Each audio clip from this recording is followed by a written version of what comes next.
This guide will help you increase the server timeout in Cyberpunk 2077, allowing for a smoother gaming experience. Follow these simple steps to adjust the settings. Step 1. Access the game settings. Launch Cyberpunk 2077 and navigate to the main menu.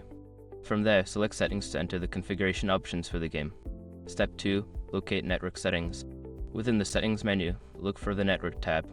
This section contains options related to online connectivity and server settings.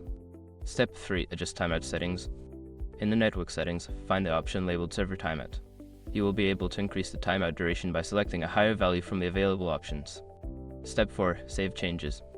After adjusting the server timeout, make sure to save your changes. Look for a Save or Apply button at the bottom of the settings menu and click it to ensure your new settings are activated. Step 5. Restart the game. To apply the changes effectively, exit the game and restart it. This will ensure that the new server timeout settings take effect when you log back in.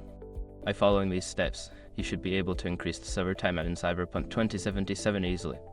Enjoy your enhanced gaming experience.